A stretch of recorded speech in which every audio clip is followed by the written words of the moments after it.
Naglatag ng mga hakbang si Pangulong Bongbong Marcos para matugunan ang nagbabadyang taas presyo sa petrolyo sa mga susunod na linggo. Para sa detalye, may Express Report si Maricel Halili live mula sa Malacanang. Base, ano-ano ba yung mga hakbang na binanggit ng Pangulo?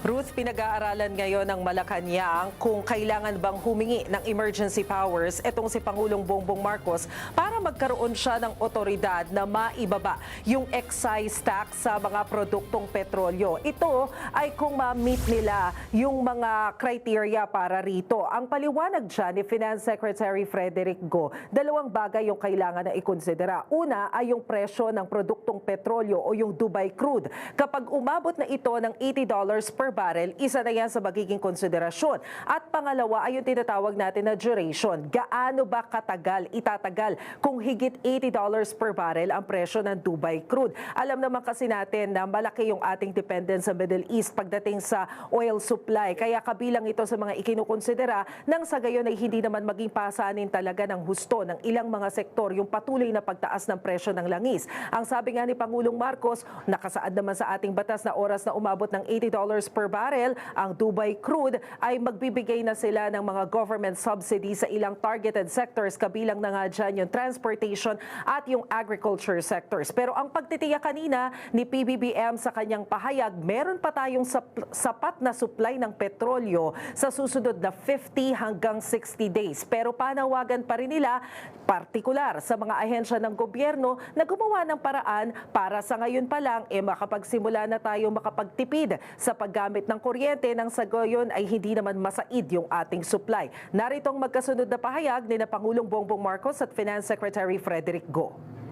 I am going to talk to the leaders in both the House and in the Senate to maybe this is not yet a sure thing, but this is something that we are discussing, and it could be helpful, is to give me the President the authority to reduce excise tax on petroleum products should Dubai crude exceed $80 per barrel. Let me assure everyone that we have sufficient supply of oil.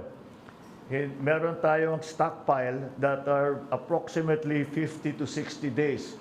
I'll use earthquake na lang as an analogy so that it's easy for all of you to understand so that we don't overreact. Even an earthquake, for example, of very, very high intensity, but if the earthquake is only 1 second, walang mangyayari.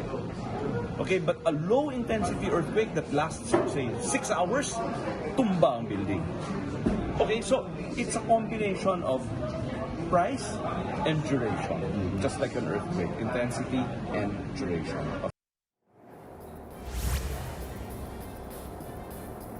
But more than the oil price hike, mas concern ngayon ng pamahalaan yung kaligtasan ng mga kababayan natin na nasa Middle East. Sa pagtataya nga ni Pangulong Marcos, more than 1,400 Filipinos yung gusto nang magpa-repatriate mula dyan sa gitnang silangan. Nakikita nilang pinaka-delikado para sa mga Pilipino ay yung ilang areas dyan sa Israel. Ang problema, kahit na magpadala tayo ng eroplano sa kanila, wala namang bukas na paliparan. Delikado rin kasi kung halimbawa mapayagan na mapalipad yung ating mga eroplano, ayaw naman ni Pangulong Marcos na matulad daw tayo dun sa naunang insidente ng jet plane o fighter jet ng Amerika na accidentally ay napabagsak ng Kuwait. Baka mamaya matarget din tayo na aksidente rin. Ayaw din naman nating mangyari yan. Pakinggan natin ang sinabi ni PBBM.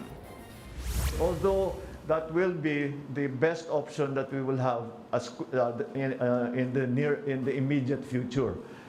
Dahil nga kinakatakutan pa natin yung pagpalipad. So, ang advice na binibigay natin sa ating mga kababayan ay maghanap kayo ng safe place at doon kayo muna at you stay there and you stay in a safe place and stay indoors and stay away from areas of danger. Last 5 seconds. Come back.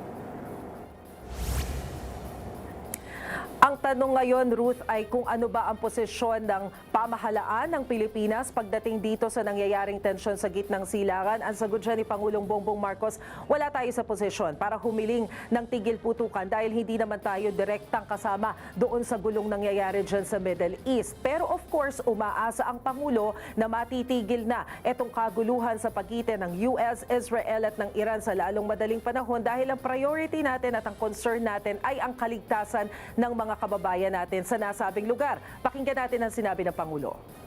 And we are asking, of course, for the continued assistance for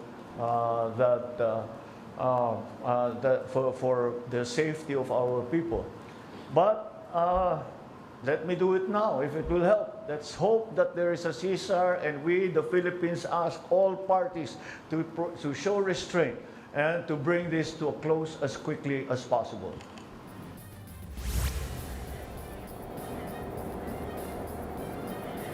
Yan muna ang latest. Balik sa iyo, Ruth. Yan po ang Express Report ni Maricel Halili live mula sa Malacanang. Mga kapatid, Ruth Cabalco, para sa mabilis na pasada ng mga balitang dapat niyong malaman, mag-follow at mag-subscribe sa social media pages ng News 5.